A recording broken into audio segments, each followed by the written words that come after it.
Je voulais savoir quel regard vous portez sur votre carrière, déjà. Je pense que j'étais un privilégié de faire de ma passion mon métier.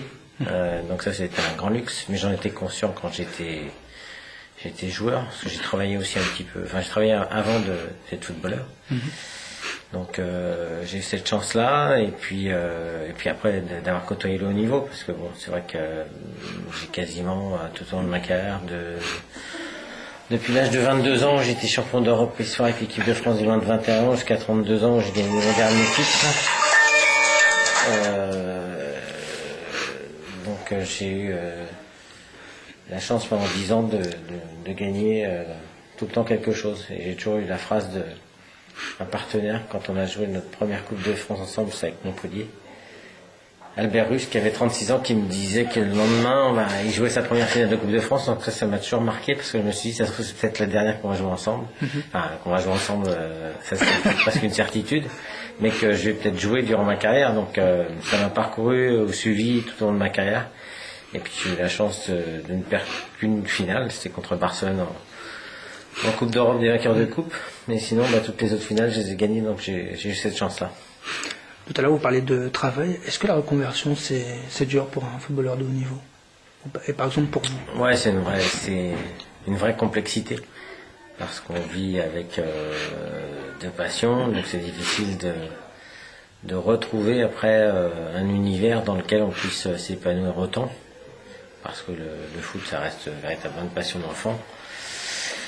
Donc après, à 30 et quelques années, retrouver une nouvelle passion, c'est aussi dévorante. Je pense pas que ça existe. Donc c'est une vraie difficulté de devoir se reconvertir, de déjà digérer un petit peu sa carrière, son arrêt de carrière, pour rebondir et repartir sur autre chose. Parce que vous avez passé vos diplômes, vous avez entraîné la réserve, et après vous êtes parti sur autre chose. Alors j'ai passé mes diplômes, mais c'est très compliqué parce que on peut pas les cumuler dans le temps très vite. Donc moi ça a pris peut-être 15 ans entre le premier diplôme que j'ai passé du côté de Camaret en Bretagne jusqu'à la licence UEFA à Clairefontaine. Donc j'ai entraîné effectivement la réserve 2005-2007 pendant 2 ans, champion de France la première année. Bon puis après, j'ai pas eu d'opportunité pour aller vers le haut niveau. Enfin, moi, c'est ce que je recherchais. Donc, j'avais déjà mis en place ma société qui était en ce moment en gérance avec quelqu'un. Donc, je suis retourné dans ma structure, tout simplement. Et donc, vous avez fini au Red Star, en CFA. En tant que joueur, oui. Après avoir été en 99 en Écosse, j'ai repris une licence effectivement en 2001, 2 ans après. Au Red Star, au niveau amateur, en CFA, pour donner un coup de main, et puis j'ai fait une saison, puis j'ai arrêté après. Qu'est-ce que vous pensez de ce championnat? Lequel? Le CFA, les championnats amateurs.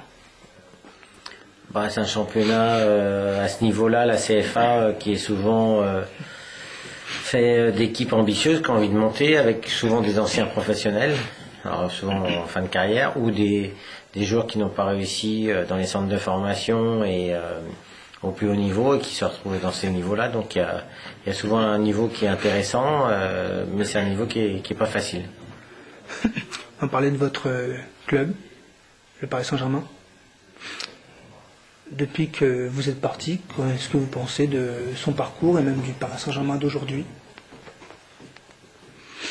Je pense qu'il y a eu de grosses difficultés après notre génération. Enfin, c'est un peu normal parce que y a une génération exceptionnelle. Donc il y a eu un trou de 10 ans. Il a fallu de nouveaux actionnaires une dizaine d'années qui arrivent et qui injectent un pouvoir économique très fort pour pouvoir prendre des joueurs de haut niveau, des internationaux.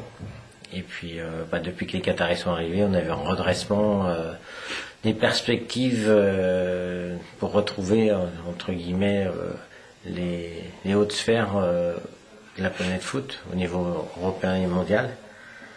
Et puis aujourd'hui on s'aperçoit que le football c'est un peu la mondialisation. Il y a très peu de Français dans l'équipe du Paris Saint-Germain, déjà d'une, par rapport à notre époque.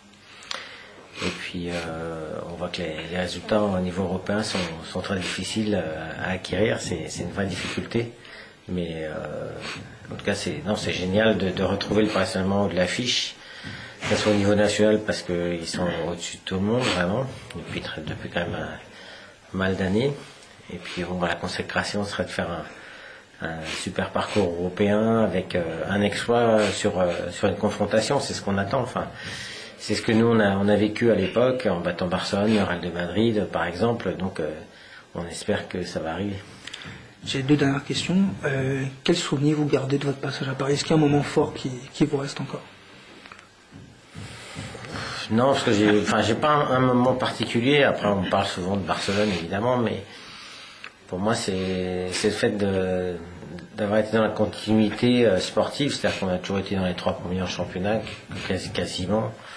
Et puis, en 5 ans, on a fait 2 finales plus 3 finales demi-finales européennes. Donc, on a été le meilleur club français au niveau de l'indice UEFA en 97. Donc, c'est jamais arrivé.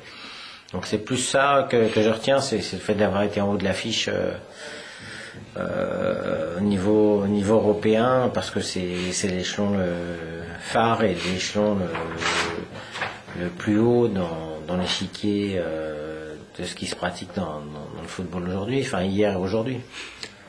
Dernière question, quels sont vos projets pour 2019? Moi, j'ai pas de projet arrêté. Après, c'est déjà d'être en bonne santé, je crois que c'est le principal. Puis après, on continue, on essaie de continuer à se battre sur notre chemin professionnel, voilà, et puis à être attentif évidemment à ce qui se passe sur le carré vert. Parce qu'il y a toujours un œil évidemment attentif sur le foot, sur ce qui s'y passe, que ce soit au niveau professionnel, au niveau amateur, au niveau français, au niveau international. D'accord.